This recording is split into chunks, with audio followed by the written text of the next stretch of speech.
All right, here's another great question from the an old final, the review I gave, and this is from the 12 winter semester. So it's a question where it says solve, and so what I'm looking for in the end is I want x is equal to some number. When I look at this, it's an equation, so that's telling me that I need to solve.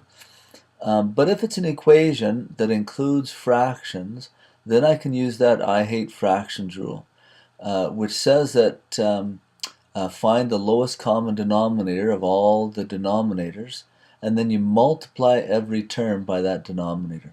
Okay, so let's start that. Let's look at the first one, x minus 1. Can't really do anything with that, so the factor that would be part of that would be x minus 1. The next one, 4x minus 4, can I factor that? Yeah, I can take a 4 out, so I'll be left with 4 times x minus 1. So these are the factors, lowest common factors for that one. And lastly, I have 4, which of course would just be a 4. So my lowest common denominator that includes all of those things would be, let's start with the biggest one, let's pick this one. So 4 times x minus 1, that's this one. Now let's check to see if I have all the other factors. X minus 1, have it already, so that one's done. 4, got it already. So that means that this is my lowest common denominator. Now if I were adding all of these terms, if this wasn't an equal sign, then I would want to make every denominator this. But if it's an equation, I can use this I hate fraction rule, and I don't worry about getting each of these to be a common denominator. All I do is I take what I would have taken to get the lowest common denominator, take that and multiply every term by it. So I've got 4 over x minus 1, and I have 1 over, I'm just going to rewrite that as 4 times x minus 1. Is equal to 17 over 4.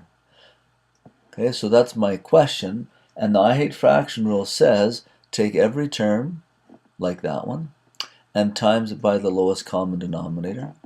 Take this term, times it by the lowest common denominator, and take the last one, you have to take them all, and multiply it by the lowest common denominator. So notice I'm not trying to get a common denominator. I'm just using that common denominator to hopefully make my equation look a little less scary than this top one. Now, in this first term, the x minus 1s are the same, so I can cancel those. I'm left just going 4 times 4 is 16.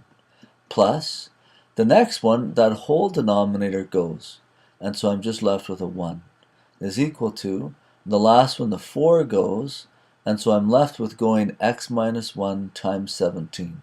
Now that's a distributive property, so the 17 gets distributed to both of those. So that'll be 17x minus 17. Now take a look at this equation here compared with this one up here. Which one looks prettier? Of course the bottom one. Well, maybe this one looks prettier, but in terms of trying to solve, this bottom one's easier.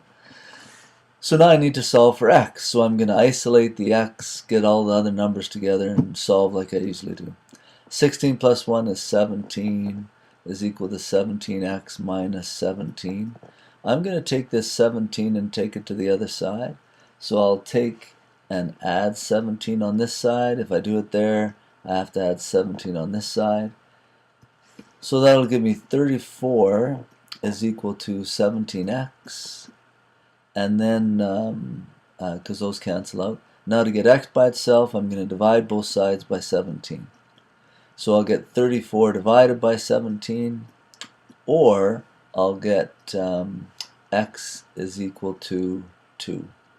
Now typically what we did in class is once I get a value for x, then I want to go up and make sure I check, just so that you can check it all, but checking things with fractions, that's a little bit nastier. But really what we're checking for is when we plug that number back in, that I don't get 0 in the denominator. So 2 minus 1, that's not 0. 4 times 2 is 8 minus 4, that's not 0. This one I can't plug anything in there. So I'm not getting 0 as a denominator, so I think that that number would be correct. Okay, hopefully that helps you with that question.